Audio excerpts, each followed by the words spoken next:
Chapter 11. Only kidding. I did not vomit from the age of 11 until I was 28, a few months after I came out as gay. At a party at a friend's house in Brooklyn on July 4th, we climbed up to the roof to watch the fireworks. Bang! Pop! I looked to the sky, out over the river. The colors exploded across the backdrop. The moon staring down quizzically at us funny humans and our funny things. I became lightheaded, and my ears started to ring. Am I really about to vomit? I thought. Is this the moment my streak is over? Like that episode in Seinfeld with the cookie? Mezcal and dessert flew out of my mouth, landing all over my chest. My inability to vomit until then always felt poignant. 11 was the age I sensed a shift from boy to girl without my consent. As an adult, I would say, I just want to be a 10-year-old boy. Whenever Dysphoria belted out its annoying song, a pop hit that you know the words to and don't know why, it's hard to explain gender dysphoria to people who don't experience it. It's an awful voice in the back of your head. You assume everyone else hears it, but they don't. 11 was when I last felt present in my flesh, not suspended above, transient and frantic to return. It was a departure of sorts, a path to a false identity in a shell of a disguise. Entering witness protection, he'd seen too much. I broke it apart slowly, cracking the nuanced layers to rebuild, only to shatter it all again. That pop song remained on loop for more than 2 decades. Now I hear it seldomly, startling me on shuffle. I've forgotten most of the words, thank God. My inability to vomit did not mean that I didn't get sick. When I was 14, I became severely ill with food poisoning the day before a Nova Scotia provincial soccer practice. I rushed to the toilet at my father's house. Shitting my brains out, I rested my head on a small decorative hand towel that dangled on the wall. Fading in and out of reality, as if I could be sucked right out of it, flushed away. E. coli had recently been in the news, mass recalls of produce and meat, and I wondered if I had it. Eventually my body stopped expelling excrement, and I placed my hand on the counter and lifted myself to standing. 1 step, 2 steps. In the mirror was another face, empty and pale, barely a person, my vision blurred. Lightheaded, I left the bathroom, turning off the light as the world went sideways, complete darkness, and then slam. I fainted, collapsing hard, my jaw and chin taking the bulk of the impact, jolting my brain only a few feet from Dennis and Linda's room. I didn't ask for help. I didn't call for my dad. I did not want to be reprimanded for having disturbed their slumber or eating whatever I shouldn't have eaten. My head pounding, I crawled back to my room, and as I was pulling myself up into the bed, Linda came to the door. She must have heard the thump. She was alone. "What are you doing?" she said with a cold laugh. She left to get me a cool cloth. Missouri. She left to get me a cool cloth and a bucket when I sputtered in response. The next morning, my mother insisted I still go to soccer. When you play for the provincial team, every practice is a tryout.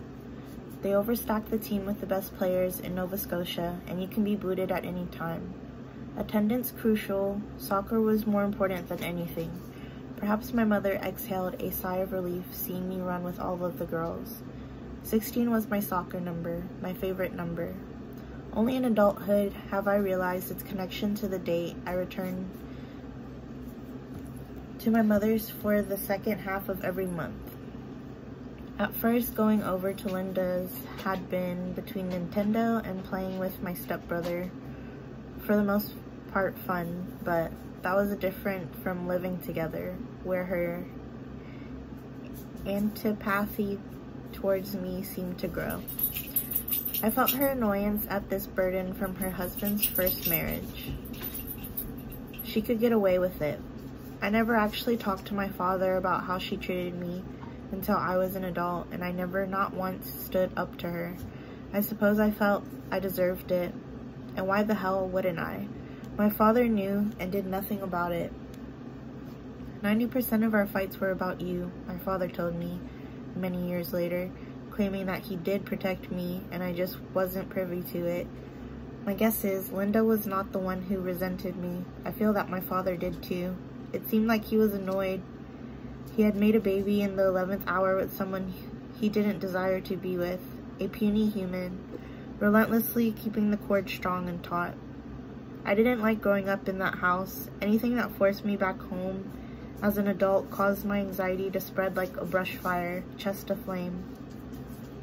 I try and surround it with large rocks, like the ring around the bonfire at my father's cabin, firm and solid, unflinching. Instead, my body betrayed me, energy a-buzzing, pulse rate rising. I'd overcompensate, sparing no effort to buoy up, to hide the hiding. Cutting a rug 3 centimeters above the floor, eggshells everywhere. The scent of my childhood home hitting me on the way in made me nauseated. Taking off my shoes, yelling, "Hi!" up the stairs, wanting to turn around, no desire to linger long enough to know the why of it all. They'd all tease me together. Skid Mark was a nickname Linda coined. We were all at the cabin my dad's father built along Sable River in the early 1980s. It was in a small clearing, nearly a kilometer into the middle of the woods. There is no other structure in sight aside from the outhouse. No running water or electricity. You collect water from a well with a silver bucket attached to a thin yellow piece of rope that echoes loudly when it meets the surface down below. The cabin sits close to a family of beavers, their impressive lodge constructed of mud and sticks. The old winding river serves and snakes its way through a massive meadow until morphing into a narrow, straight stretch. The current accelerates. Small rapids muscle through the dam, assembled by the family of beavers. Playing in the forest, I'd stumble upon evidence, their teeth having gnawed through a yellow birch. Only once did I see a beaver fully out of the water, sitting on the swimming rock. My siblings and I looked across the river as the beaver climbed onto the shore. The body, taller and thicker than I'd imagined, held up by its short back legs and webbed, wide feet that resemble the hands of the Babadook. Beavers can weigh up to 70 pounds, reaching about 4 feet in length, the largest rodents in North America. It would have been bigger than me at that point. I observed them for my entire childhood, their bodies appearing at dusk, smooth in the river. Their large, powerful, flat tails slap the water. Ow! My cat scratched me. Oh my god, he's wild. Boy. Driving me crazy. Oh. Okay, where was I?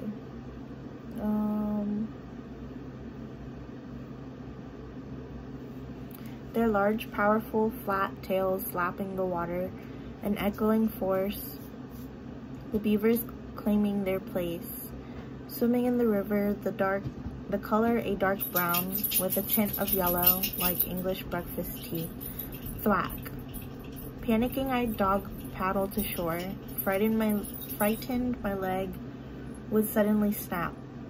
Their strong, chiseling teeth snapping my femur like the birch. They can munch through an 8-foot tree in 5 minutes. The cabin is tiny, 2 stories, everything wood. The cabin had a little chrome table. The wood stove stood in the center of the cabin between the kitchen and the small couch and 2 chairs that sat in front of the window that looked out toward the meadow. Knees on the couch, elbows on the windowsill, I would watch deer trot through the grass. And one time only, off in the far distance, "Bear!" Dennis and Linda yelled from the little upstairs balcony off their room. I raced to the glass with Scott and Ashley, and there it was, running and bouncing, almost a dance. A reminder that we are the scary ones. Chilling together in the living room, my stepmom would get a look, picking out things I did wrong or embarrassing, flinging it on a canvas to show, sort of like all the abstract art she made when I got older and gave to us as gifts. Skid mark, Linda would say, and they would laugh. Calling me the name together like bullies, the nickname was obvious, birthed from the skid marks in my underwear. I dissociate, go quiet, just let it happen. I remember this particular instance because I removed myself and quietly slung up the pull-down ladder. The piercing sounds from the hinges that needed WD-40 humiliated me further, as if my fault, all that noise, my ears filled with their giggles, causing my shoulders to slump more. I lay down on the futon where I slept, crawling into my sleeping bag. I turned to face where the slanted roof met the floor. I closed my eyes and started to cry, soft enough so that they could not hear. I never watched this happen to my stepbrother or stepsister. They never had the entire family, all of us, focused in and picking on them, making me feel ashamed to the extent that their little body rose and exited the room. A tiny parade of hurt. Thunks and squeaks from the ladder. I cringed as my dad came and sat next to me on the floor. He put his hand on my spine. I felt my insides retreat. "We're just kidding around," he said, whispering, rubbing my back. "It's a joke." No, sorry. No, sorry. Never a sorry. No, stop. Never a, "Are you okay?" "I know," I said, masking my sniffles, making the words sound like a smile. As I got older, I did not want to go to Dennis and Linda when I was in pain or afraid. Any negative or disruptive emotion that veered from my usual happy self, a performance in its own, I would shove it back down. As I held my breath, it would leak into my stomach, finding a place to rest. In the late 1990s, I loved to rollerblade around Regatta Point. What's the hardest part of rollerblading? Telling your parents you are gay. Is it bad? I love that joke. I take a left from the driveway, head down Spinnaker, pumping my legs parallel to the park, along with the raspy caw-caw-caws, backup courtesies of seagulls. The crows serenaded me. The tinkling bells from the docked, swaying boats performed as chimes. I'd play the Explosion Memorial on the right, the anchor always there, always waiting. I'd pass the Explosion Memorial on the right, the anchor always there, always waiting. I'd turn on Anchor Drive, passing townhouses on the left, and rounding the block back to Spinnaker. I enjoyed the speed, the fantasies, outdoor private play, a spy escaping the enemy, a boy racing to his true love, Olympics for the gold. Spinnaker Drive begins flat and steady, then curves, begins its decline. Thrilling enough without being too fearsome, I loved zooming down the hill. One day I lost my footing, or perhaps a rock caught in my wheels, small enough not to see but big enough to send me flying. I did manage to turn or stop, and I ran into the curb full throttle. My feet went in opposite directions as I hit the ground, stretching, tearing, the hurt unparalleled, pain radiating out from my groin. When I opened my mouth, guttural sounds I'd never heard before flooded out, ripping through my body. Cavernous, animalistic, from somewhere beneath the vocal cords, I went into shock. The body a loyal protector. I attempted to rise, but couldn't. It was a quiet neighborhood and no one was out. A searing pain shot through my legs as I tried to stand, and I sunk back down. I crawled toward the house, slowly making my way, my bare knees digging into the concrete. I reached the house and made my way up the driveway to the door. The only person home was Linda. Fear swirled in my belly. I didn't want to need her in this moment. I struggled out of my rollerblades. I was silent now, frigid, my body blank. I snailed my way upstairs, not wanting to be seen or heard. Reaching the second floor, I took a tight turn to head to the third. Linda was in the kitchen preparing food. I didn't say a word, neither did she. When I made it to my room and closed the door, I realized my pants were wet, my crotch utterly drenched.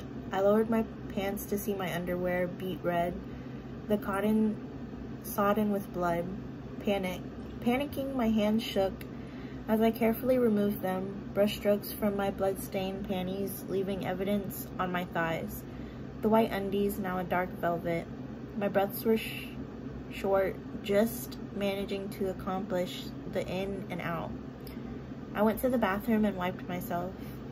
I left the crimson drawers and went down to the kitchen. Linda? A pause. Yeah, she said with that tone, her constant aggravation with me.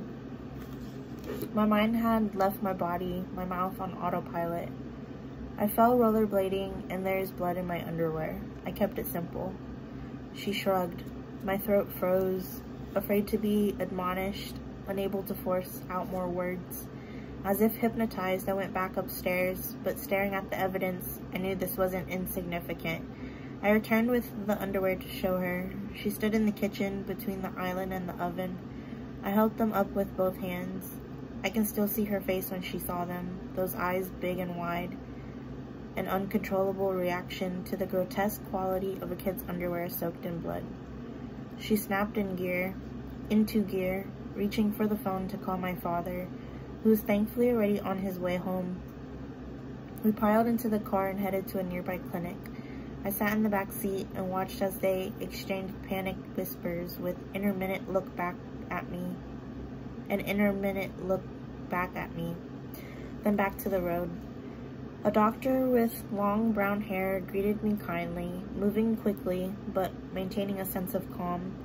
I had slipped into a dream, hovering, dissociated, feeling faint. Along with the doctor, I laid on the examination table, the top of my body covered, the bottom bare. Her gloved hands moved as she spoke to me, talking me through what was next. When I looked up at the lights on the ceiling, then back to her, slightly blurred, my eyes adjusting. She started to stick her finger inside my vagina. It made me clench my jaw and tense, halting my breath. She explained what had happened in detail, but all I remember is the words torn something and the cold realization that that something was inside of me. Luckily, the tear was just small enough that it could be repaired with a dissolvable adhesive tape to avoid stitches. She finished up and I was returned to Dennis and Linda in a daze. Years after, I was concerned that something was wrong with my vagina, conceivably due to this incident. The thought originally came at 16 when I was dating a lovely boy named Kenneth. We met in grade 10 at Queen Elizabeth High School in Halifax. Kenneth played the guitar and was in a band. They'd play at the Pavilion, a music venue on the Commons that had all ages shows, mostly punk concerts, moshing, a pit overflowing with pubescent pheromones. His house was a 15-minute or so walk from school. He practiced with his band in the basement, his brother Skylar on drums. I found it far too loud, but acted like I didn't, secretly desperate to be cool. Kenneth was sweet, sensitive, and cute, a unique face with prominent cheekbones and electric eyes, his hair dark brown and floppy. I was at his place mostly. His mom, whom I really liked, wasn't often home, and if she was, she didn't care what we were doing. She was warm and spoke to each of us like we were actual human beings rather than just teenagers. It was so easy for adults to forget the fullness of our experience. We'd fool around upstairs. I didn't really like it, but I didn't mind it either. The kissing, meh. The dry humping, alright. I would pretend to come. Not that Kenneth wasn't. or wouldn't be fantastic in bed. I'm certain he would be a selfless and generous lover. When we tried to have sex, his dick would not go in. That whole wet thing wasn't happening. We'd try and then stop, and then try and then stop, try and then stop, and then we'd stop trying. I was lucky it was with someone as lovely as him. It would have ended a different way. It could have ended a different way.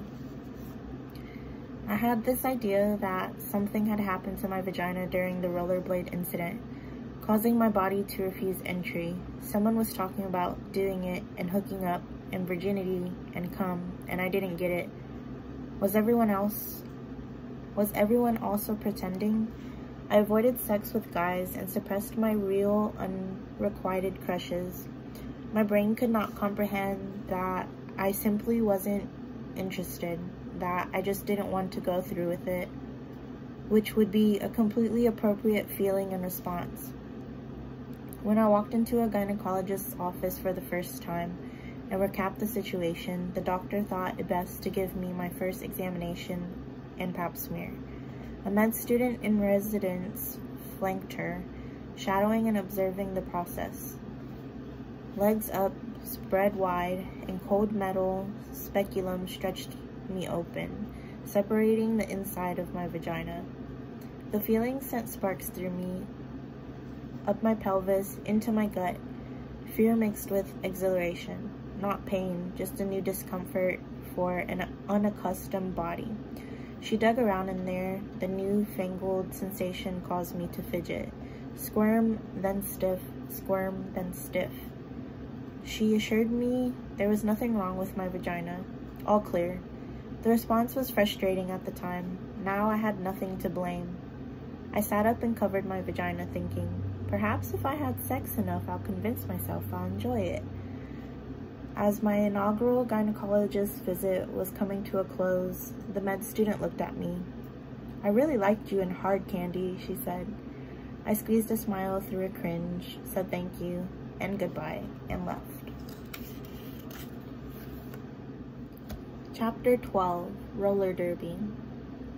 When I went to my first Oscars in 2008 for Juno, I could feel how close I was. Not to winning the award, but to the end of the months-long process of campaigning for it. All the parties to attend, the interviews where I smiled, altered my body language and voice, playing along with the role that had been chosen for me. I wanted it to be over, and not just this chapter, but acting altogether. After award season concluded, I was supposed to make a film in England. It was based on a famous book, and I was attached as the main character. A sought-after role. Every time the project came up, my agents excitedly spoke of the opportunity, sharing updates and new casting ideas. I would imagine myself in a woman's costume from the mid-19th century. The dress, the shoes, the hair flashed before my eyes. It was too much after putting on the mask for award season. I understood that if I were to do it, I would want to kill myself. It wasn't easy to explain to my reps that I couldn't take on a role because of clothing. A face would scrunch up and tilt sideways, but you're an actor. Wardrobes fittings for the films ripped at my insides. Wardrobe fittings for films ripped at my insides. Talons gashing my organs. Fittings for photo shoots and premieres. I would nosedive, spiraling into a deep depression, anxiety, boisterous. The writhing that ensued surpassed language. The writhing that ensued surpassed language, and the negligible amount that I was able to communicate only reinforced the gaslighting, the tone of voice. Was it pity? Clothes bleached to my thighs, my chest, latching fast like a slap bracelet from the 1990s. I cringed at the way people lit up when seeing me in feminine clothing, as if I had accomplished a miraculous feat. I will never forget the faces of glee when I donned a tight gold dress and canes for the premiere of X-Men 3. But you look so beautiful. Just play the game. It was too much to play a role on screen when the role I played in my personal life was suffocating me already.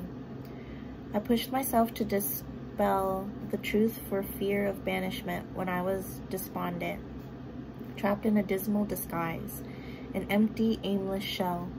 And as usual, I would take it out on myself, obsessing about food, striking my head with my fist, as if pounding my skull would knock it out, the invisible force that stalked me. I ended up backing out of the film. Instead, I nabbed the role of Bliss Cavender in Drew Barrymore's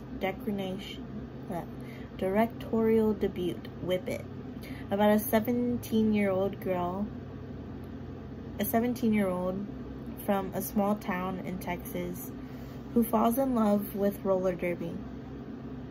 Outfit for the expectations of her mother, played by genius Marcia Gay Harden, and forced to be in beauty pageants her entire childhood. Bliss dreams of getting out. She lies to her parents and joins a roller derby team. The derby world embraces her, supports her, and encourages Babe Ruthless, Bliss Derby's name, to be herself, to be her own hero, as Maggie Mayhem, played by the brilliant Kristen Wiig, suggests. I identified with Bliss, and my aversion to the gloss of Hollywood was no match for the affinity between a closeted queer and the chance to learn roller derby. Not being on camera or in a makeup trailer for months and getting to learn a new dynamic sport was a lifeline. I'd always been an athlete, but had lost a lot of that strength. I wanted that again, that physicality. I missed it from my life. Learning roller derby was no joke, though. My derby coach, Axles of Evil, Alex Cohen, famed NPR host, was warm and encouraging, but she was tough as nails. We trained in the former location of the LA Derby Dolls, a large old factory with a white brick exterior. The sound of our falls would ricochet around the cavernous outside. I'd done my share of obligatory ice skating growing up in Canada, and I hoped it mixed with my rollerblade years would translate. It did, at least for the most part. The track was blank, and even getting on and off it was a challenge at first. I buzzed as I pictured us soaring down and around and up and back, while being hip-checked or tripled or buried to the ground. I was in for it. I was still dating Paula at the time, and the thought of being apart for such an extended period was agonizing. I would spend the spring learning roller derby, and then travel to Michigan to make the film throughout the summer. Paula was living in Nova Scotia, not able to come visit me, such a long distance away on a whim. I'd been going non-stop in Los Angeles, working in a physical trailer 5 days a week, and with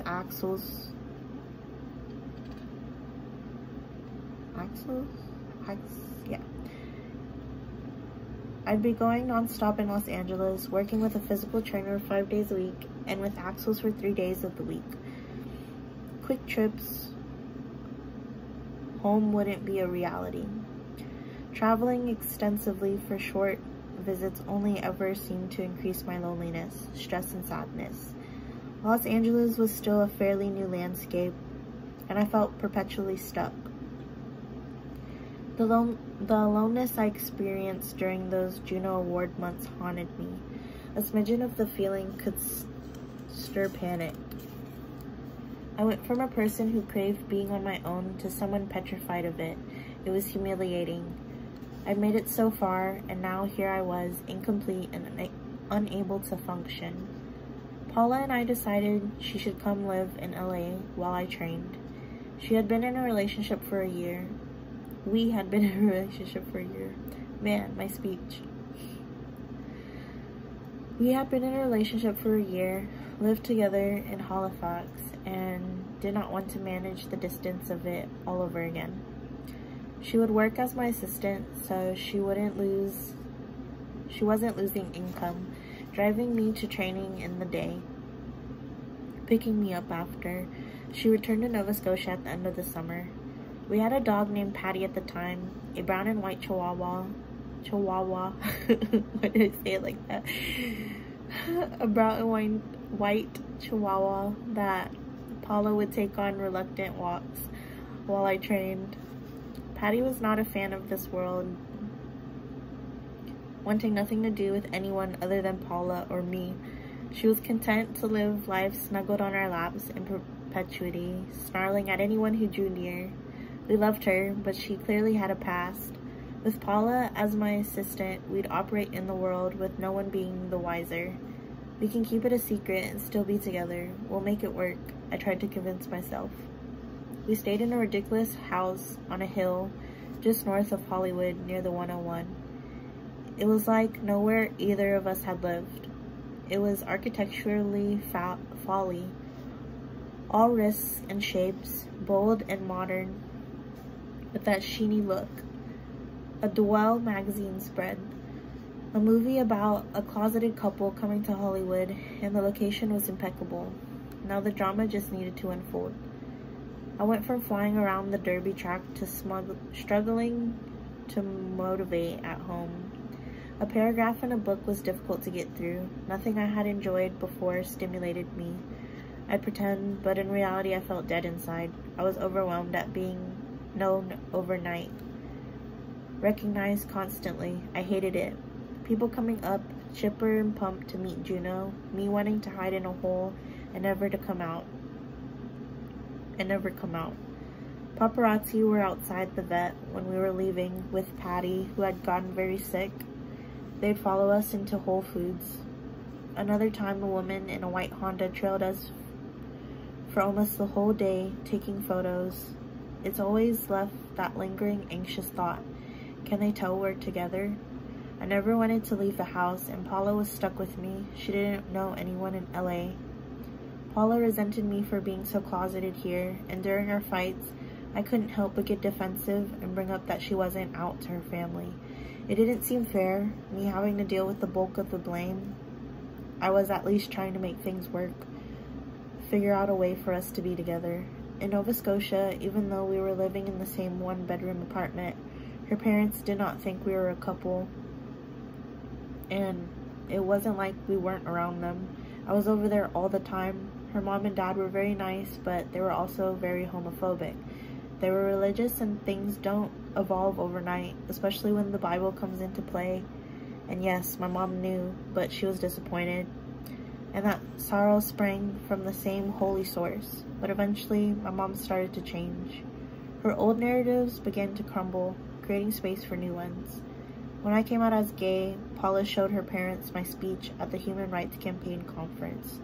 Her father got up and left the room, and Paula's mother looked to her and asked, "Did you know Ellen was gay?" In LA, we fought about who was closeting who the most. But the truth is, it was worse for Paula.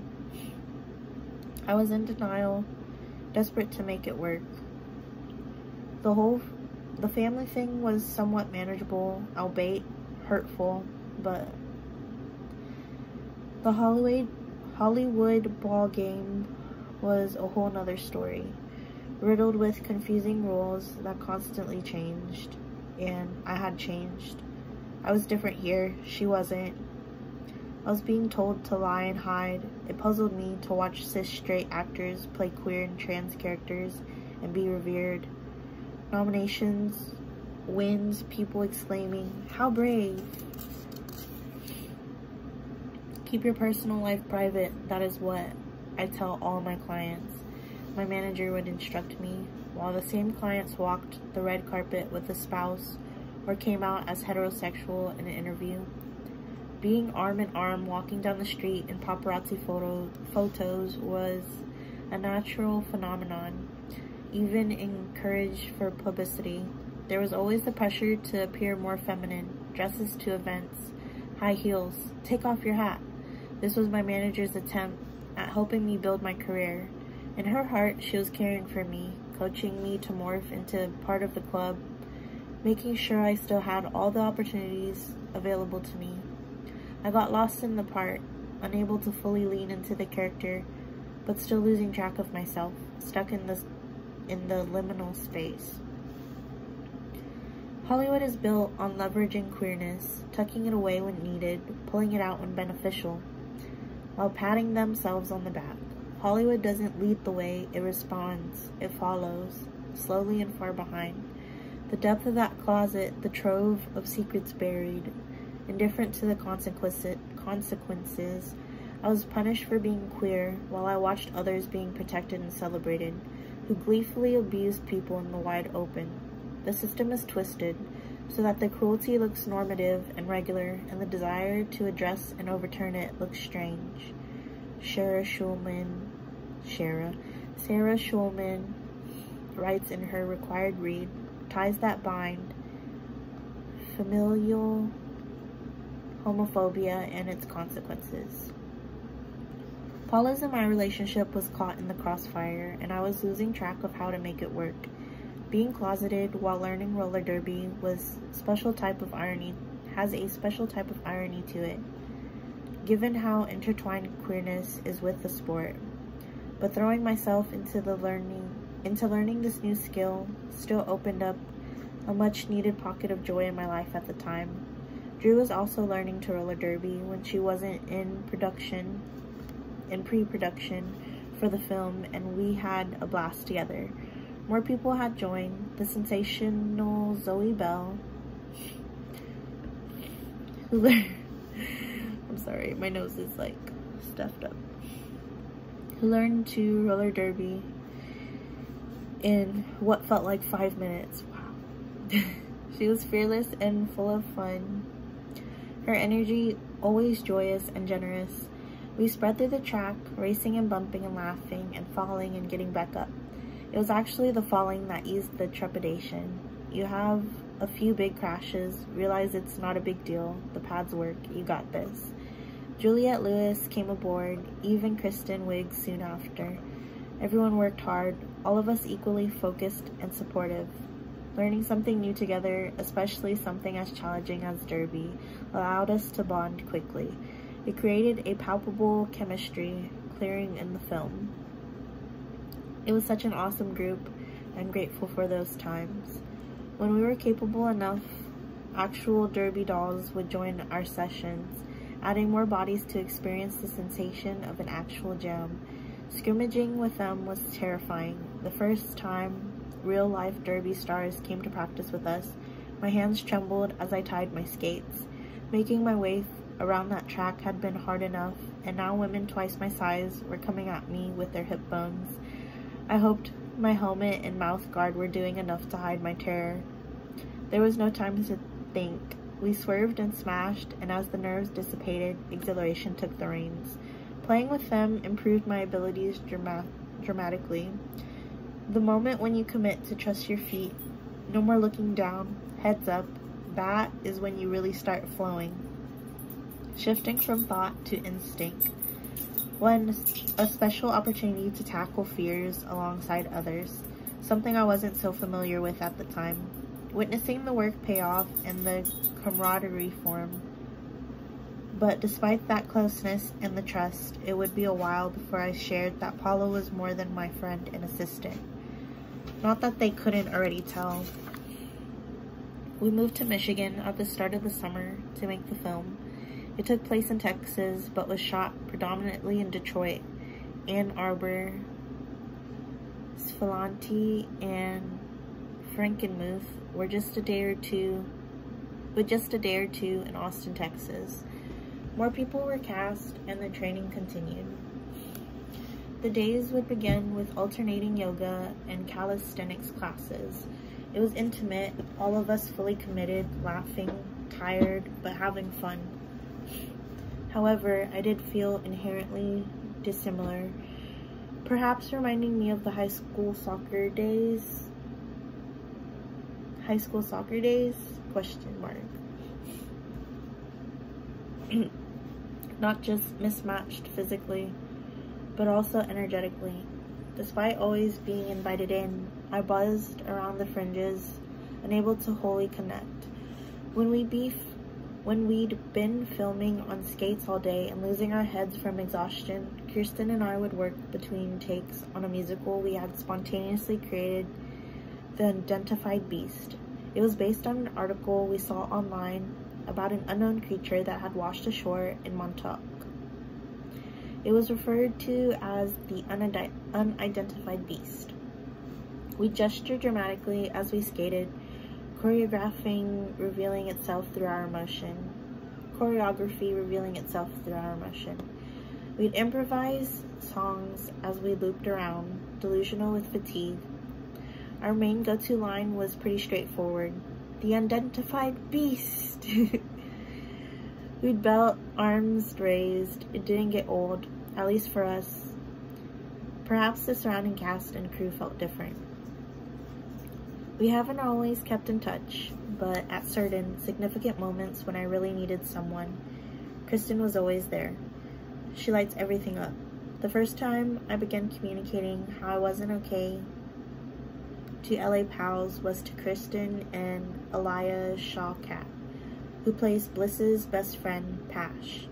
It came out accidentally. The words just jumped out. I was huddled with them at a party at Drew's house in Hollywood.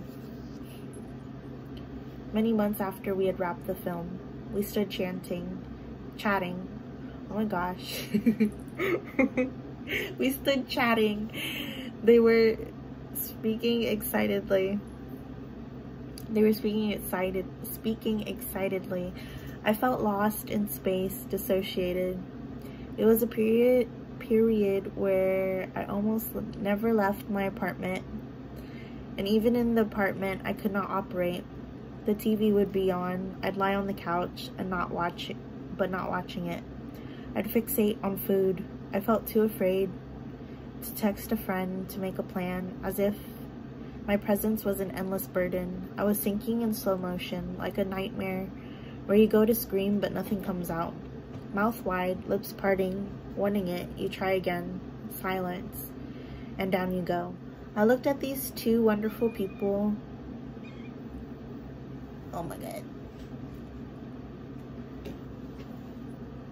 My cat's trying to climb me. Yes, my baby.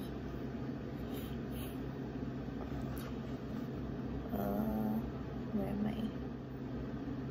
It was a period where I almost never left my apartment, and even in the apartment, I could not operate. The TV would be on. I'd lie on the couch, but not watching it. I'd fixate on food. I felt too afraid to text a friend to make a plan, as if my presence was an endless burden. I was sinking in slow motion, like a nightmare, where you go to scream but nothing comes out. Mouth wide, lips parting, wanting it, you try again, silence, and down you go. I looked at these two wonderful people. I met Aliyah when I read off camera for her audition, already a major fan, having watched all of Arrested Development. I was even more blown away by her in person, sincere, risk-taking, and naturally comical. She made it seem effortless. Our chemistry sparked, immediately playful and free. Aliyah became one of my best friends in real life too. I'm miserable. It was as if someone had said it, a new guest over my shoulder.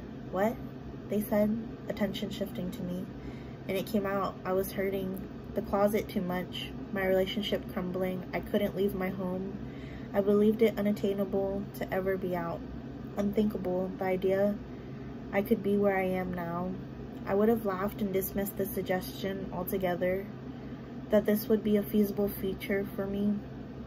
I'm not precisely sure why my feelings emerged in that moment. I do know I trusted them, felt cared for and protected. I knew they'd never judge me. Kirsten and Aliyah were people I could be myself around, or at least work toward it with. They supported my truth, helping me shovel out the bullshit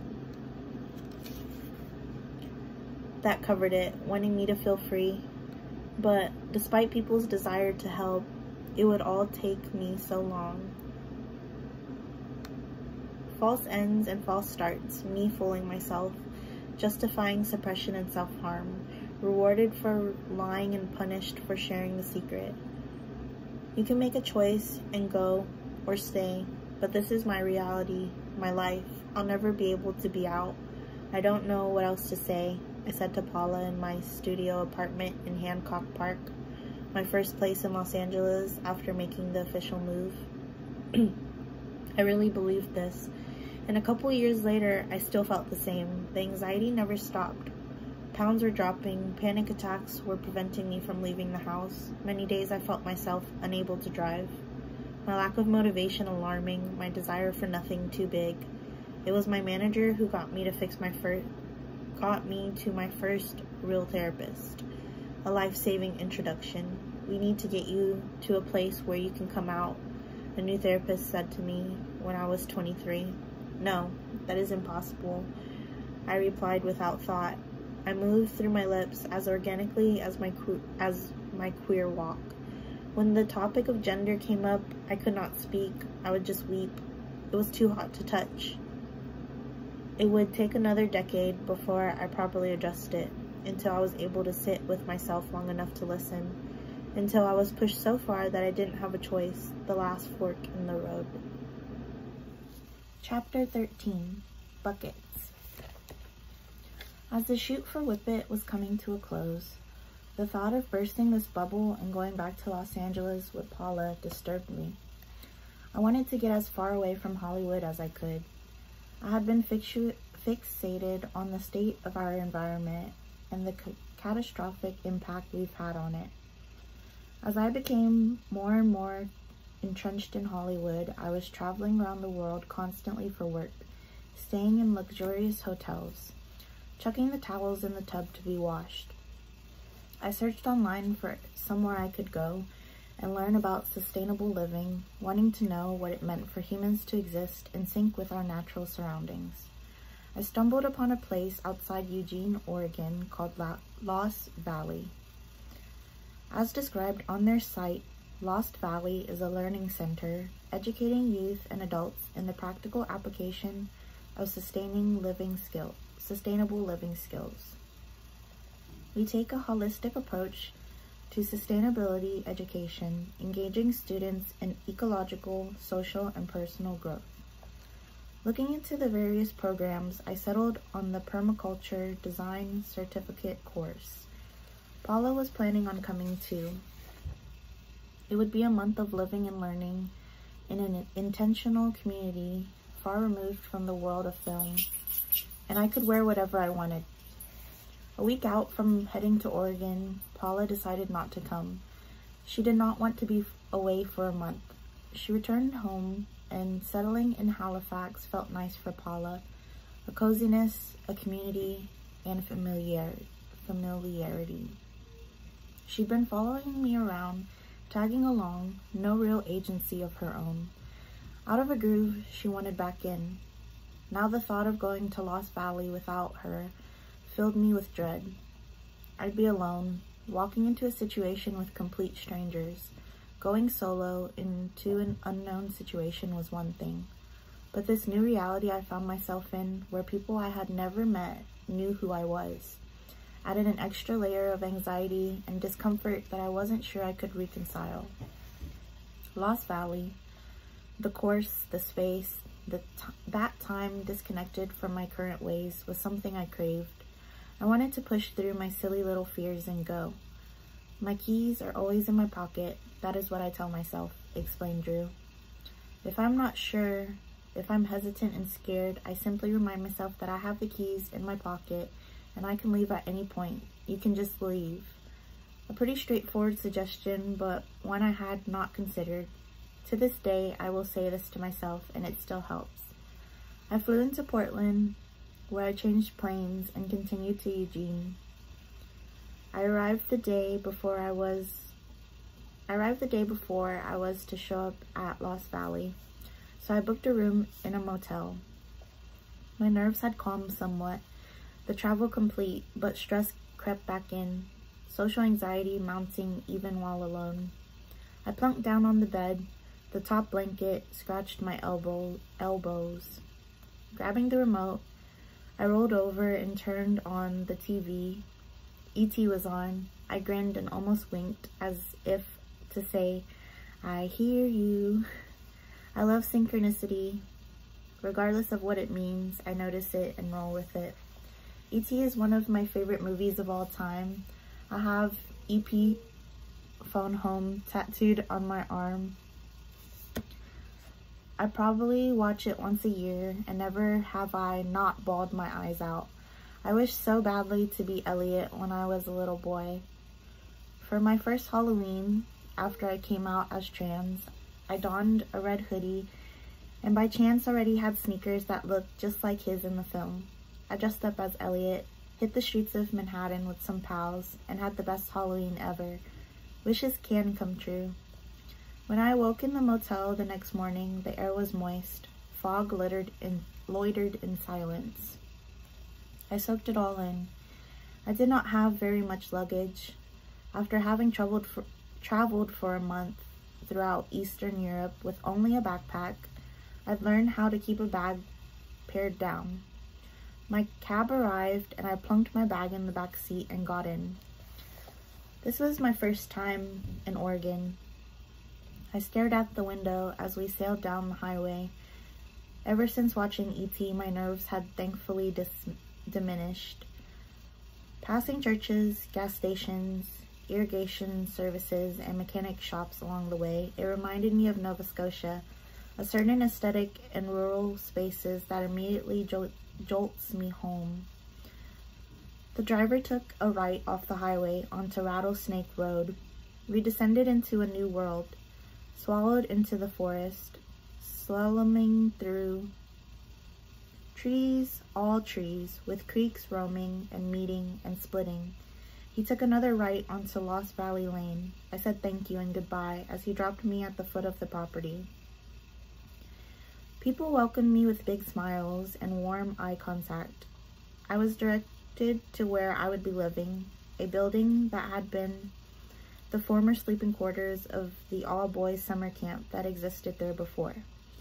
Wooden bunks were separated by thin walls that did not reach the ceiling. Next to the lower bunk was a bedside table, and instead of doors, curtains hung. I unpacked my things, leaving my cell phone off and behind. The washrooms were shared. We did not use toilets to pee, just to poo. Urinating happened in a bucket next to the toilet full of wood shavings, a carbon source, to minimize the smell.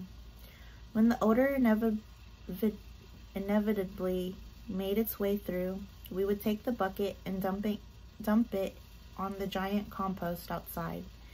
Urine is an excellent nitrogen source. You can absolutely compost your shit as well. It's just a tad complicated and takes more planning. Other students coming to take the class arrived throughout the day. We all introduced ourselves, getting to know each other. People were there from Oregon to Malaysia, from South Korea to Indiana and Nova Scotia. There were about a dozen of us in the course. Lost Valley itself was also a permanent community with a dozen or so people living there at the time. I had never been to an eco-village before. It was in many ways what I had imagined. Biodiverse, dense gardens curled and reached and overlapped. None of that monoculture business. It produced more food than I could fathom, an abundance from such a compact space. Different plants worked together, looking out for each other. Chickens ran around in their coop, picking at the compost thrown in for them to eat, munching and digging and scratching and pooping until the chicken coop is moved a few yards away to another location, leaving the soil underneath fresh and ripe, closing the coop. The food at Lost Valley was mostly from the property or nearby. The freshness, the colors, the smells. It was like living in the Halifax farmer's market. Those vegetables were some of the best I'd ever had. A bite of kaboka squash forced my eyes closed. No words. Mouth-watering with the roasted elephant garlic from the yard that I smushed with my fork. The earthy sweet melted in my mouth, filling it. I was patient. It soothed. Nourishing on every level, harvested 100 feet away, I could feel every cell in my body screaming thank you when I ate that food. Before dinner, that initial evening, and every lunch and supper thereafter, all of us would circle the spread of food, holding hands and close our eyes, Taking a moment, we joined as a group to express our gratitude, our appreciation for one another, for the earth, for how lucky we were to sit down and consume life-giving plants and grains and water. It was a moment to breathe, to connect and ground, to remind ourselves. An easy thing to roll your eyes at, but I really liked it. A similar but different way to say grace. I told myself I would keep up the ritual, but it's unfortunate how easily these types of epiphanies slip away when we are thrust back into society. I was comfortable. No one seemed to be fazed by the Juno business. If anything, I figured they would like me less due to my occupation, and therefore would not be interested in it. Hollywood does not exactly go hand in hand with permaculture, but that first evening, after we had all eaten and spent time getting to know each other, someone put on music. Anyone Else But You by the Moldy Peaches, the song that ends Juno, came out of the speakers. I felt a sizzle of embarrassment, unintentionally pressing my eyelids tight.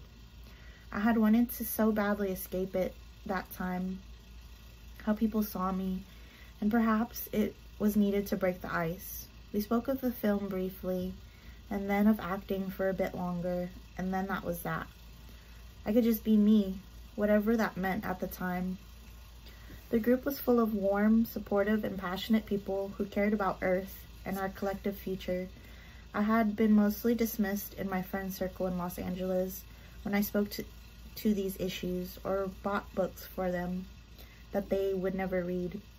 They'd giggle at me in the "you're being dramatic" way when I would discuss resource exploitation, the climate crisis, how quick it was coming, how it would affect the most vulnerable first, how the consequences would be unthinkable, the impending collapse of our society and our role in it.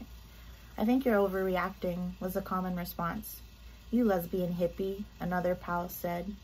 I get frustrated, getting disregarded and dispirited by the lack of concern and empathy. The opulence urged entitlement, and the entitlement required ignorance. But my self-righteousness and judgment were means to alleviate my own guilt, my own life of unnecessary consumption in Los Angeles. It was invigorating to be at Lost Valley, to be engulfed in such a wealth of conversion, immersed in a common focus, to gain knowledge, to be humbled. I'm lucky for that. Most people can't take a month from work and travel to Oregon to take a course. I always woke up with the sun, roosters sounded the alarm, a chorus of birds and insects serenaded my hazy rise to consciousness. I slept on the bottom bunk, no one slept above me, usually one of the first to get up. I'd get changed and tiptoe down to the bathroom, squatting. I'd pee in the bucket. Maybe I'd need the toilet post-coffee. Washing my hands and my face, no mirror to glare at. A break from the nuisance. Breakfast was the only meal of the day without a group circle before. I'd let people take their time getting up. Have silence if they needed. I enjoyed tucking away somewhere, perhaps the little library, a moment alone, with oatmeal and an apple, a little quiet before the chatter. The day began in the classroom mostly. We would cover everything from gray water systems to water catchment to garden design, composting to medicinal tinctures, fermentation to building a cob hut, and on and on. The amount of information was overwhelming, or rather, it was overwhelming how little I knew. It struck me as sad. I should already have this knowledge. Instead, my mind had been shaped and plugged into a system that makes us sick while we make the planet sick. The reality is that I benefited from being plugged in, but learning all this new material felt like I was relinquishing society's hold on me. I'd spent a sizable amount of time squeezing into the system, even though my body rejected it. Far removed from myself and the world around me, this grounded me, this gave me hope. No scarcity complex or illusion of constant linear growth, a true way of observing, of caring, and relating to the world. Here was a space with dreams beyond self and ideals that truthfully felt no different from what we'd learned in primary school. be kind, collaborate, take care of the earth, share. Concepts that don't jibe well with our capitalist system, the ones they push us to forget. We went over the principles of permaculture, a term coined in the 1970s, a result of combining the words permanent and agriculture. The core tenets of cultivating a regenerative, reciprocal relationship with nature are derived from indigenous science and wisdom. Permaculture illustrates our interconnectedness and how we can live in partnership with the land and natural cycles of our planet. Essentially, slow down, look, listen, and witness what is happening. Let the landscape tell you what to do. Make meaningful decisions or adjustments versus forcing your ideas or expectations. Take a breath and find the alignment. Nature takes time, all of our growth does. If we can see the impact of our actions, perhaps we can make better decisions based on those observations. Work with the cycles, not against them. Permaculture is about closing the loops. Yield with no waste. Our actions reflecting the planet's. And as humans, how do we as individuals harness and store our energy? How best can we protect it, embrace it, and share it to keep cycling through? On the third day, a final person arrived late for the course. He had been at Lost Valley for a month or so right before the course began. I could sense the delight regarding his return. He had originally arrived with a group of WWOO woofers, the worldwide opportunities on organic farms, a grassroots organization that formed in 1971 and connects volunteers with host farms. They had all just traveled across the country from New York City in a biodiesel school bus. He left Lost Valley to stay in Portland with his fellow woofers, but chose to say goodbye and head back south to take the permaculture course. I felt a thread between the two of us, a version of love at first sight when I saw him. Ian was small in stature, big in presence, with an effusive charm and knowing eyes. A beanie sat atop his head, concealing a bun that kept his massive red mane of hair contained. Unrestrained, it flowed all the way down to his ass, gesturing as he spoke. His movements were distinct, frenetic, and full of flair. His vernacular witty, sharp, and spicy. I could not stop laughing. I was drawn to him, something already attached. It would just take a little detangling to get close. Want to come with me to Portland this weekend? I asked on a whim. We were sitting in the computer room together, researching how people manage to utilize the permaculture principles in densely populated areas. I wanted to seek out and visit examples of urban permaculture, and I also wanted to see a woman I had a crush on. Yeah, I'm down, Ian said. I rented us a white sedan, and off we went. Ian and I barely knew each other, but it did not matter. We existed well together, an unspoken agreement to skip the silly stuff and jump right in. Our love and friendship was solidified on that trip, an intimacy encouraged if not forced by the car. We hadn't yet begun to know our trauma, but in talking, we were starting to see it. It was the first time I bonded with someone so fiercely, who understood a particular shame. We spoke of similarities in our childhoods, families, unrequited loves, hometowns, and although we were a part of different systems, something about our upbringings connected us, a roundedness and similar suffering. It was as if we entered a field of pain, yes, but also one of camaraderie and healing. Something altered for me in that time, knowing him. I felt supported and seen. I could put my guard down, relax. Here was a true friend. We were both in a space of needing not only a respite, but also new ways to see things. Seeking comfort, yet leaning into our discomfort as well.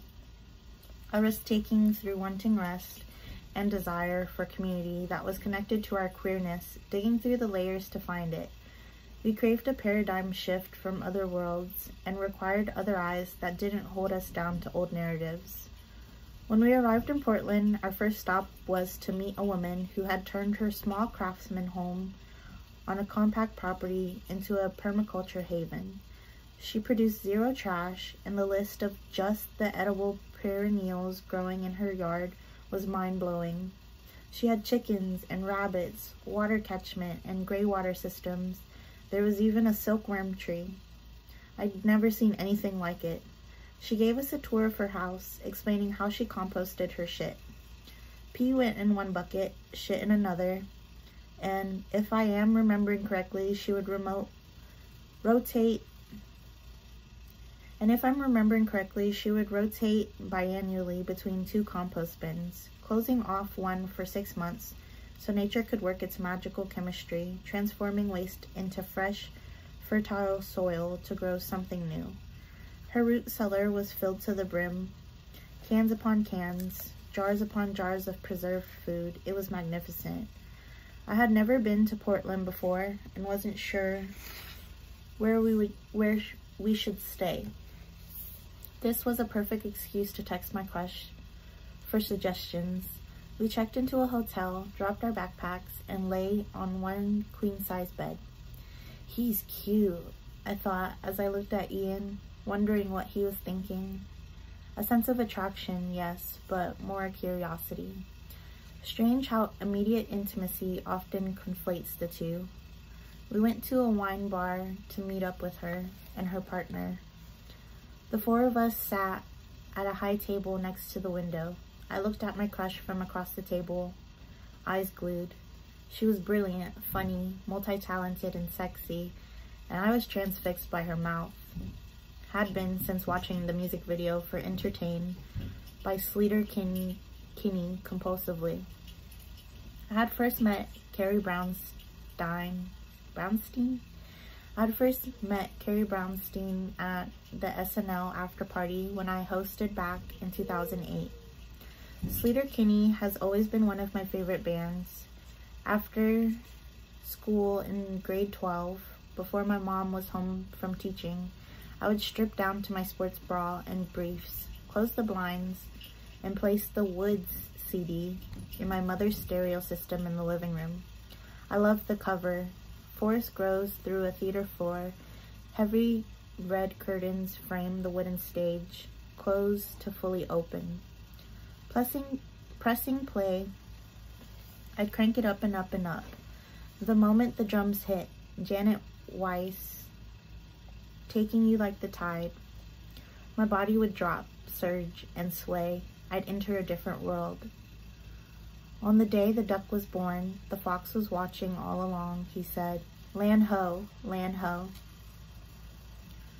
Corn Tucker's voice is otherworldly. Guttural bellow had me breaking into a full dance. Headbanging, jumping jacks, mashup.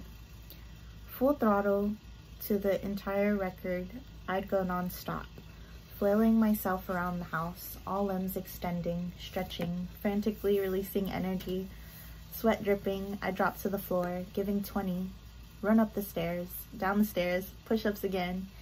Entertain is my favorite Sleater-Kinney song. Carrie's voice, that singular yowl, it motivated me, sent me somewhere. I felt it in my bones. Hey, you look around, they are lying to you. They are lying. Ha, they are lying. Can't you see it? It is just a silly ruse. They are lying. I am lying too. And all you want is entertainment. Rip me open. It's so freeing. Yeah. I did this pretty much every day when I got home from school. I rotated Sleater-Kinney's The Woods with Peach's CDs. They were the most actively spun, cute baby queer. Insulated, I had the space to release, force it out of my body. Attempting to jostle awake a connection, for lack of a better word, it felt spiritual. The music held me while I pranced freely. Upstairs, I'd make a pit stop in my mom's room. To the left of her bed was a full-length mirror. I'd stare at myself in my underwear and sports bra, my bangs gooey with perspiration. Turning my body to the right while cranking my head to the left, I'd interrogate my profile, always surprised. Breathing in, it swells, the poor things, always suffocated. Carrie and I became good pals, and still are. Our shame at the time bonded us, a recognized pain, an internal strife, our mutual self-loathing bringing us close. Every self-respecting person hates themselves, Carrie said once, making me laugh.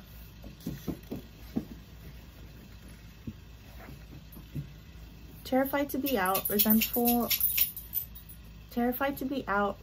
of the entitled desire to pry open who we were, pushing not only before we were ready, but before we even knew what to say.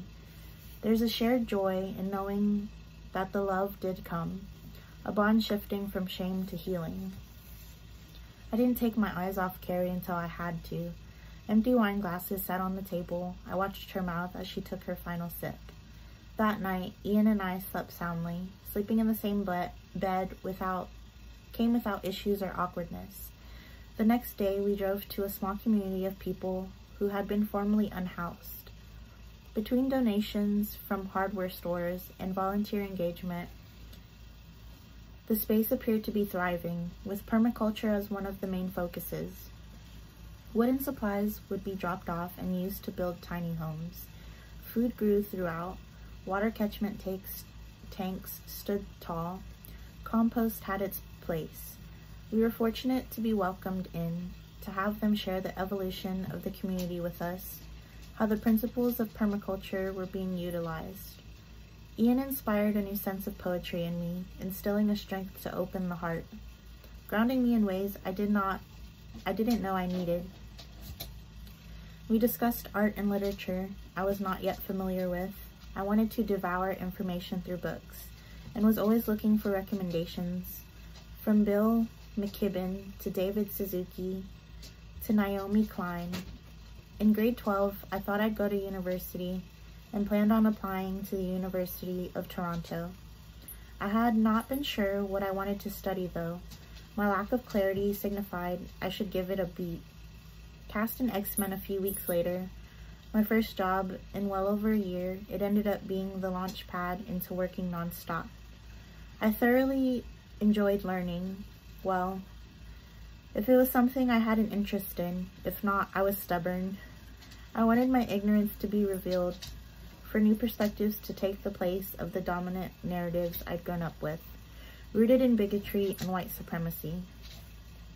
Since I did not attend school after graduating, I devoured books, almost always nonfiction. I didn't want to stop growing and expanding, and I was terrified I would. I still strive to grow and remind myself to set my self-righteousness aside. There's always more to learn. At the end of our trip, we popped into a record store to get a CD for the ride home. They had those listening stations where you could preview new releases. I put on the hip, large headphones to listen to Emiliana Torini's Fireheads from me and Armini. Somebody's got a long way to go. You're not sitting by the phone no more. You're gonna throw it away, crash it on a rock. Yeah, so you can live your life, is how it begins. We got in the white Ford and headed back south toward Eugene, obsessed with that record. Her voice, the sounds, trippy and uplifting, interwoven with depth and emotion. Fusing beauty with heart-wrench. It became the score of our future trips together and beginning of a long story. Our weekend adventure to Portland was an understanding and experimentation in how to follow our joint curiosities, how to be a team and creative partners. I think both of us were yearning for a sense of embodiment that we weren't sure we'd ever feel. Though stuck in our individual shame storms when together, so much more felt possible. Bleeder was the song we listened to the most, the last on the album Me and Armini. Her voice washed over us while we curved through the enormous spruce and fir trees and faded out as we pulled up to Lost Valley, the song coming to an end right before stopping the car. Taking a moment of stillness, reverence, the magic of it all, the intimacy that sharing music brings, I sensed reawakened imagination, a spark. I felt hope. Meanwhile, communication between Paula and me was falling apart. My fault, mostly. I stopped calling as much. I blamed it on reception, which was only partially true. Angry, but not sure why, it manifested as passive-aggressive. I felt unburdened by the sense of personal freedom. This was the best that existing had felt in a long, long time. Selfishly, I cared more about my present adventure and new friendship than about taking care of my relationship. One of my most cherished memories from Lost Valley is a simple one: making sauerkraut, chopping and chopping a countless number of recently harvested green cabbages with a group of earnest and wholehearted people whose journeys had twisted and turned with pain and joy, trauma and healing, all leading to the now where we found ourselves. We put the sliced and diced cabbage into large buckets. After adding salt, we began to pound with our fists over and over and over, pulverizing the diced cabbage, making the liquid separate. Listening to music, connecting, we were making food that would last for months at least. Can it, and it'll last for years. When the moisture rose, hovering just above the top of the cabbage, I took a plate. Placing it on the surface, it fit like a glove. I added a rock on top to weigh it down. Store it away, let it ferment for a couple of weeks, and there you go. Sauerkraut. What a sublime way to spend time with people, purposeful and nourishing. At the end of the permaculture course, they had a little graduation party with a talent show. Ian was voted the MC, which fit his gregarious personality perfectly. He decided to host the evening in drag as Courtney Love and encouraged everyone to join in on the drag theme, and most did. We dug through a chest of costumes, overflowing with dresses and long shirts and a cluster of wigs. Ian covered his long red locks with a frazzled blonde wig and wore a white slip that stopped above his knees. I loved watching him. It was sexy and embodied. I dressed up as Kurt Cobain, which I did not need to borrow a costume for. I already wore ripped jeans and white t-shirts and large flannels.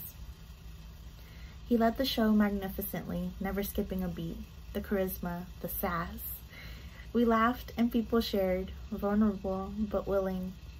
Beer and tequila and wine made their way about as people sang songs and read poetry.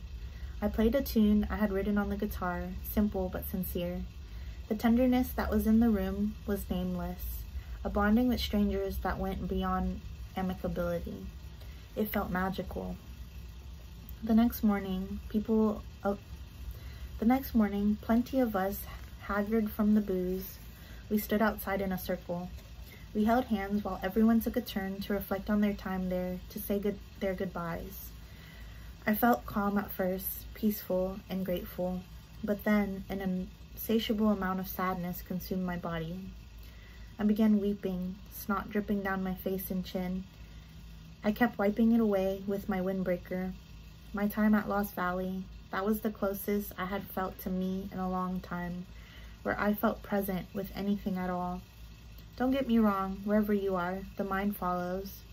My brain still taunted me, but fuck, it was a hell of a lot quieter. Here I found myself again creeping closer. I felt a new sense of strength. I learned and allowed myself to express my pain a smidgen more.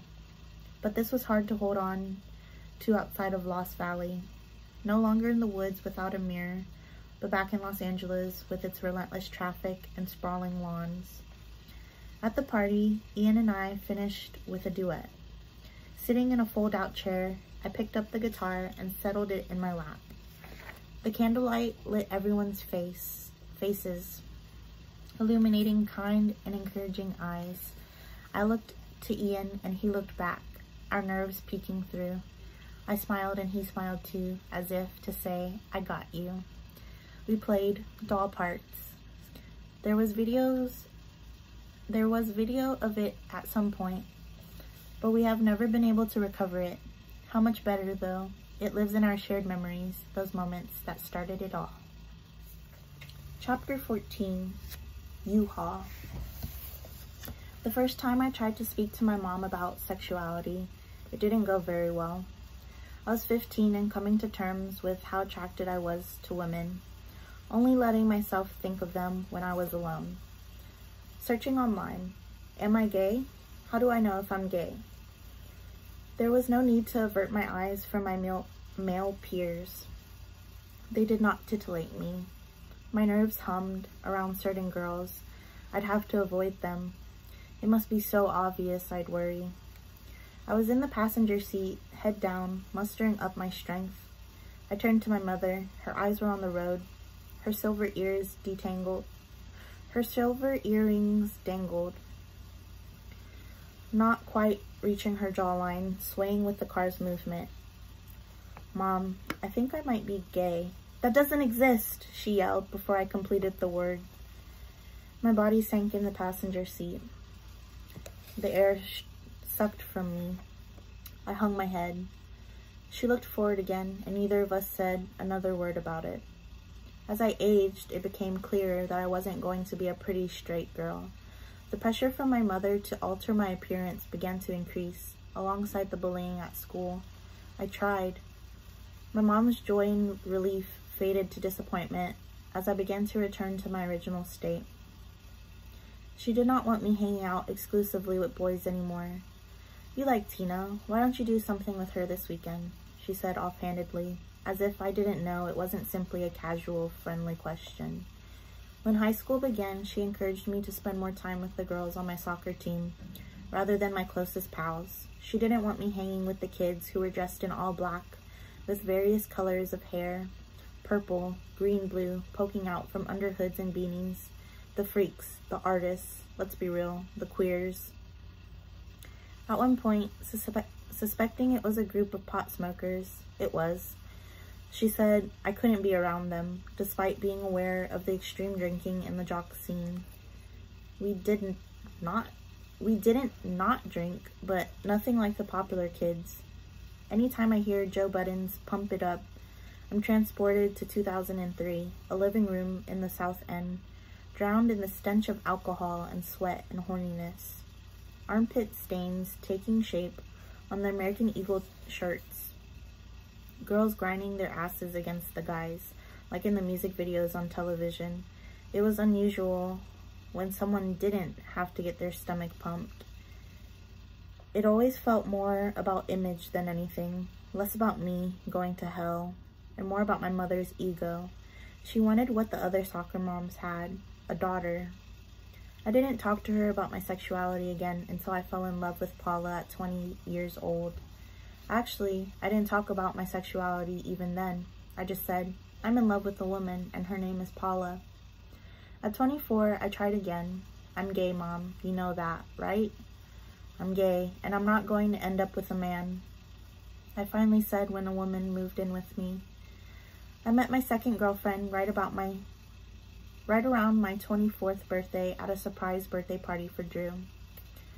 It had been 2 years since Paula and I, unable to make the distance work anymore, had broken up. We immediately clicked. I didn't want to leave her side the whole night. Unabashedly following her around. She was so fucking funny, deadpan with a perfect dash of cynicism.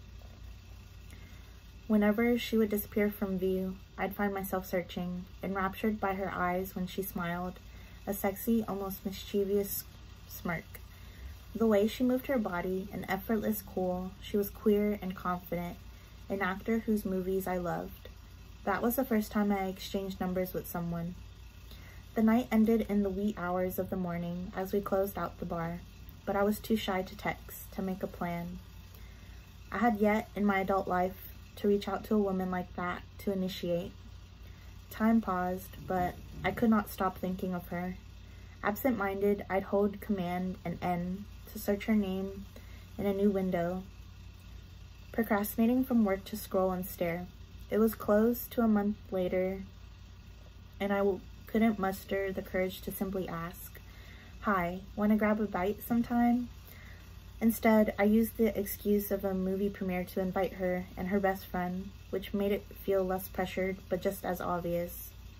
It was the premiere of Super, a film I made right after Inception. Rainn Wilson stars as a DIY superhero, and I played his kid sidekick, Libby. When the scene arrived with me in my superhero costume standing in the doorway trying to get Rainn to fuck me, I cringed. My character stands, stroking her pussy under a little skirt while saying, "It's all gushy," before forcing herself on him. Fuck, I thought, regretting both the scene and inviting my crush. Somehow forgetting that this may not be the film you would want a crush to see. Her and her bestie still came to the after party though. They were sweet and complimentary. I was shaking with nerves. Whether they noticed or not, I am not sure. The day after that, we texted. My strategy had worked, albeit rather clumsily. We made a plan for a date, but it would not be for a couple of weeks, and I was impatient. In another inept move, I convinced Aaliyah Shawkat. Whoa. I convinced Aaliyah Shawkat to have a party for the sole purpose of inviting her. She walked in wearing black jeans, Converse, and a red flannel. The moment I saw her, I lifted, a feeling I hadn't had since Paula. We all played running charades, laughing our asses off. I wanted to impress her so badly. I couldn't screw this up. During a pause in the game, I stood with her in a short and small hallway, a perfect little nook. Our backs leaned against the wall. She moved in close, her shoulder touching mine. We both looked to the floor smiling and pressed the sides of our bodies together. I fell in love fast and hard. We tried to pace out the dates, but quickly were spending almost every night together and on our way to Cliché. I lived in Beechwood Canyon at the time. She was in the Valley, a bit of a ride on the 101. My place didn't have much inviting furniture. The living room had a broken futon against the wall with some pillows and 2 stiff chairs. I literally owned 1 mug. My fridge was more than likely empty.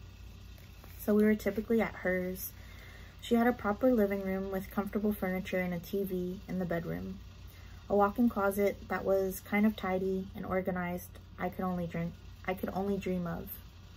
Being with her was the first time I was consistently around a queer group of friends. In high school, there were only whispers of us types, if that, and I was still very, very closeted. Other than the time with Paula at Reflections and a nerve-wracking experience at a bar in Paris with Aaliyah, a story for another book, I had not stepped foot into a gay bar. I was not and had never been a part of a queer community. How to access such a thing was not just a mystery, but an impossibility, the loss of which was sizable. Agony and isolation, the shame and pain that I thought was mine alone. My heart aches for my younger self. A tiny bug running in the rim of an upside-down juice glass. What a difference it would have been to sit with queer and trans pals and have them say, "I feel that way too. I felt that way too. We don't have to feel that way. You don't have to feel that way." Not a magic eraser of shame, but it would have undoubtedly quickened things up. Again, my degree of secrecy suffocated the relationship. It was hard on her, but I was wordless in my excuse other than these 5. Sorry, I can't be out. I dropped her off at a rehearsal one morning, pulling up in my silver Mini Cooper. She climbed out onto the Hancock Park curb as I turned down PJ Harvey's Let's England Shake. Her black sunglasses protected her from the already searing sun. "I love you," she said. "I love you too," I replied. A coworker had witnessed me send her off from the Mini, but my face hadn't been visible. She said it was private after he inquired about the relationship. He joked Minnie Driver was her secret girlfriend, and her coworkers referred to me as that going forward.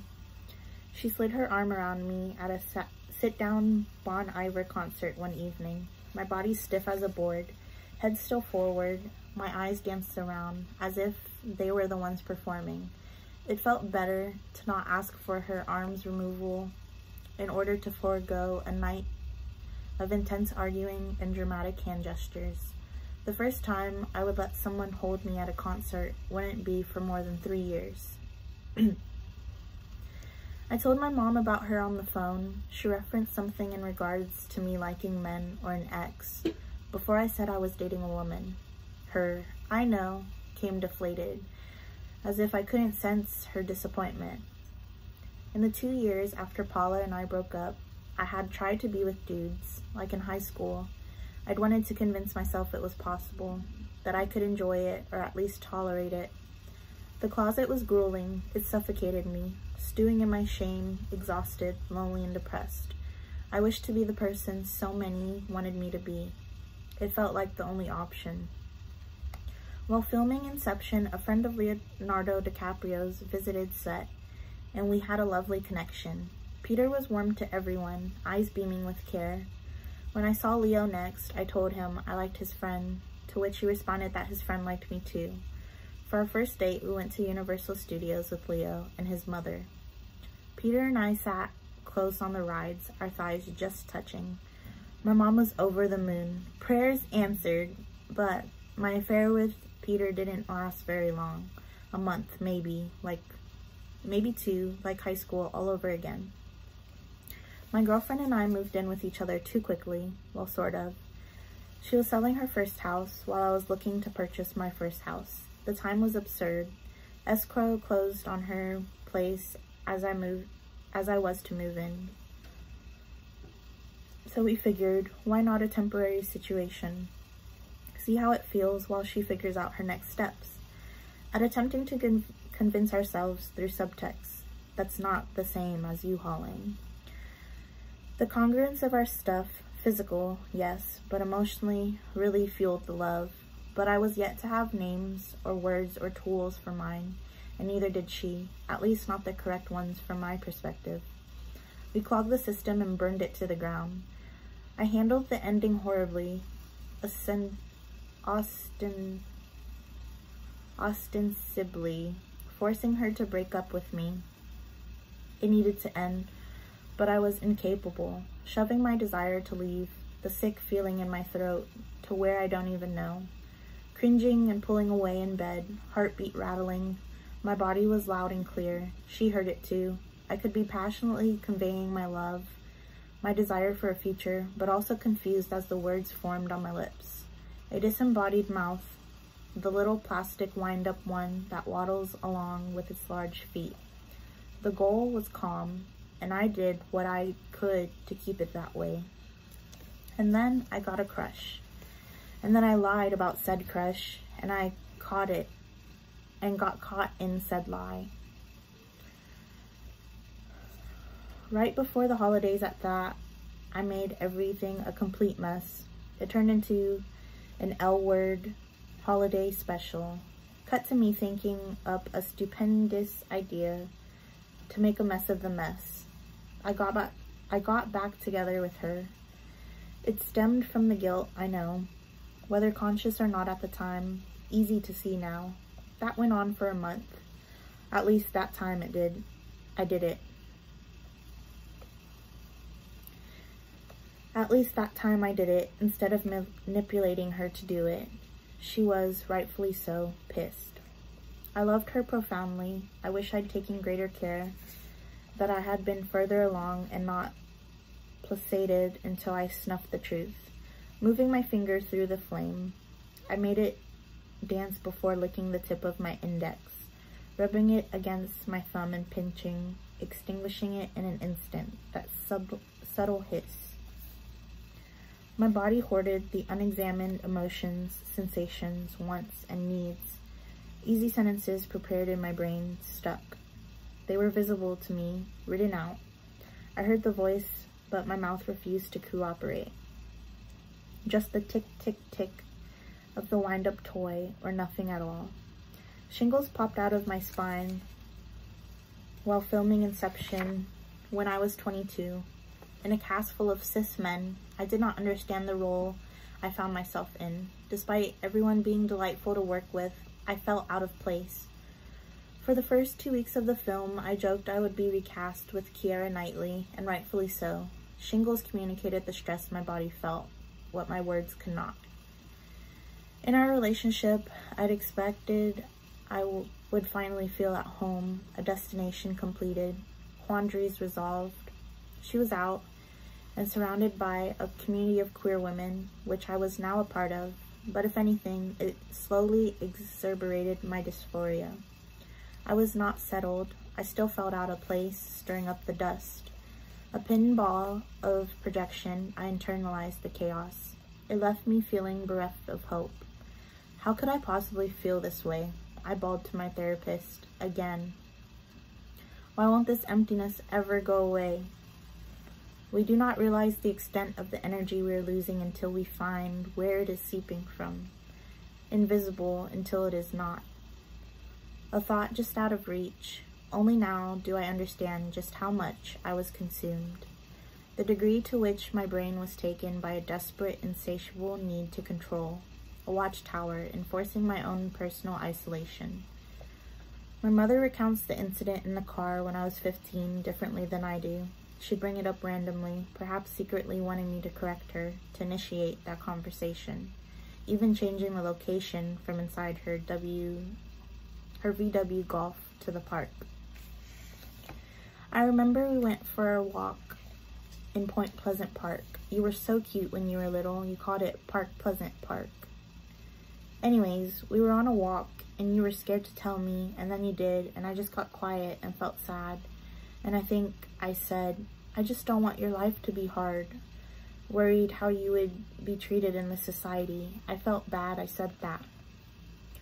Only recently did I finally correct her, creating space for a real dialogue, a healing one. It was after my conversation with Oprah, months after sharing that I am trans. I never believed a time would come when I'd be able to have these talks with my mother. Quite frankly, I didn't think she would be open to it, and I didn't want to hurt her, to see her sad. But people can surprise you. In the end, it was she who initiated the conversation. She was ready, and so was I. We'd never been closer, and her willingness to change and grow and move through the discomfort has been powerful and inspiring. She's become my ally. She loves her son endlessly. I'm lucky to have that, to feel such profound and genuine love. What was the most beautiful and meaningful was to watch her bloom as her old narratives and doctrines faded. Something opened up. She became less fearful. She has always been self-critical. And I grew up listening to her endlessly berate herself, always using the words stupid or foolish. This has grown quieter, softer, with at least self-reflection, a readjustment, a knowing that she is worth it. As the old constructs continue to crumble, it lets my mother build something new too. Perhaps her unconditional love for me has begun to extend to herself. Chapter 15, Ryan. At 26, I assumed that most people knew I was queer. In my private life, I was considerably more open, and the last step would be to eventually come out publicly. But I found myself again in a deeply closeted relationship and desperately in love. My partner was more closeted than me for a change, but everything is in degrees. People meet at different points of their journey, unable to sync up the tracks. We were together for almost 2 years, and even some of my closest friends were not aware I was in a relationship. Her parents did not know. I was the friend that came for Christmas. Only her sister and 2 of her friends knew. We never touched outside. We barely went to dinner. She was in my phone under the name Ryan. We were staying at the Bowery Hotel in New York City. There are often paparazzi camped out across the street, waiting for celebs to pass through. When we were leaving for the day, she went outside, got in a cab, turned the corner onto East 3rd Street, and I walked out a side door and got in. There was a period when she was working in Europe, and I went to visit. She was staying in a giant corporate hotel, that sleek and modern vibe, lots of gray. We ordered room service, and when it was delivered, I literally hid in a closet. Light shone through under the door. I listened to the table roll in, the metal covers clang, and her warm voice expressing gratitude. How frighteningly casual some memories can be. She would question queerness. Was it true or simply a consequence of privilege, of having the space to think about it? Similar to thoughts I had when the idea of being queer felt impossible. Believing as an actor that I would never be able to come out, praying to God knows what, please make me like men. When I think back, I questioned her sexuality too, in a way that was harsh and unfair. Prying for an answer she was not ready to give, I was angry at her, but I had all the information. I wanted to stay. Still repulsed with my entirety, truth to be told, the person I was angry at was me. Often at parties, we would hardly look at each other, as if a sudden catch of the eyes would spill the queer beans. What? So you don't even look at each other in public? One of my closest pals asked. I remember one party, I wanted to go home, but she had the key, and I had to get it from her. We needed to perform a stealth operation, conceal it all, sharpen the palm. Maybe we should both get boyfriends, she suggested one evening as we lay in bed, to throw people off, as if that would mitigate the shame and vigilance. We were in an open relationship, so technically it was not an unreasonable question. I can't do that, but if you want to, you should. The word should came out sharp. A pulled pin. It was just a matter of time now. For an extremely closeted couple, we had a lot of fun, discreet but adventurous sex. On rocks just below the Pacific Coast Highway, hidden in boulders in Joshua Tree National Park, on an airplane. An unconscious yearning to be caught, to have no choice, forced through the door. We met making a film together. We would hold hands under a blanket in the back of the transpo van, reaching instinctually. It wasn't discussed. It didn't need to be. I remember the first time I saw her. I sat waiting in La Mille on Silver Lake Boulevard when she walked in. She was radiant. Her dress, her smile, how she pushed her hair from her face, the way she formed a thought moved me. Concise, distinct, intelligent, emotional. She didn't seem afraid. Her best friend sat beside her, out of focus. We discussed books, activism, our collective consciousness, and the deep intelligence of nature. Driving south down Laurel Canyon at Sunset Boulevard, I would pass a giant photograph of her, the poster for her latest film. Her beauty is dangerous. I think it'll cause a car crash. I didn't want to come out. I wanted to be with her. We loved each other, cared deeply, and had a meaningful time together. There was a lot of goodness there, healing even. We took an epic trip to Nova Scotia for her birthday, down to Sable River, not far from my father's hometown on the South Shore. We traveled north, stayed in a friend's cabin outside of Pugwash. We hiked, made food over the bonfire, swam under a waterfall. I remember napping in the late afternoon, waking up to the gloaming, her favorite time of day. She slept with my head on her chest. I soaked in the silence, her smell. I wish I could bottle this, I thought. I felt the quiet pain that comes with being in love, the risk of it all. We drove across the Northumberland Strait and made our way up to Cape Breton. She told people she was meditating in Maine. I said I was going to visit my folks. We flew from Halifax to Toronto and waited for our connections in an Air Canada lounge, the space between us locked shut. We were flying to different locations. I can't remember where. I sat drinking the free espresso while she took the book I was reading, Sex at Dawn, and began to write in the back sleeve, an outpouring of love, one of the most beautiful letters I have ever received. How sad we never got to flourish. It was not a sustainable relationship, just like when I had kept people hidden. The lying, the anxiety, the disgust. People didn't think she was queer, but they definitely assumed I was. And I don't think she could handle the shame. Ultimately, she had to do what was best for her, and unfortunately, it resulted in my heart being shattered. Not long after she ended things, one of my only friends who knew about Ryan encouraged me to get out and stop wallowing in my pain. Aaliyah's friend Sam was having small games nights. Did I actually want to go? No. But it felt important to force it to stop with the self-pity. Watch Ryan be there, I joked. No, she's not in that circle, which was true. I sat with Aaliyah on the cushy rug in the A-Frame's living room. We sipped tequila as I attempted to lighten my tone, to lift my shoulders, muster some energy that would make me give a fuck. About 15 minutes later, the door opened, and before I saw Ryan, I heard her, that glowing warmth in her voice. And then his voice. He was tall and handsome, an artist with scraggly blondish hair and good style. I stood up and we locked eyes, the room melting, my knees on the brink. She stopped looking, attention returning to her date, his hand on her back. I did my best not to stare. I beelined for the spiral staircase, gripping the metal railing. Aaliyah followed. I stepped out onto the patio, a concrete formation built into the hill. I lit a cigarette and attempted to calm down, my heart palpitating, my hands trembling. Shortly after, they walked outside with a few others. They joined us as the rules of the game were being explained. I glanced at her, taking in how relaxed she was with him. Unable to deal, I pretended to get sick.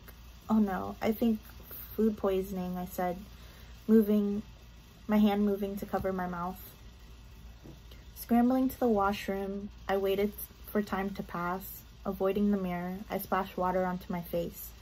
Back in the living room, I sat at a table, arms folded, my head resting on my forearms, looking to the side.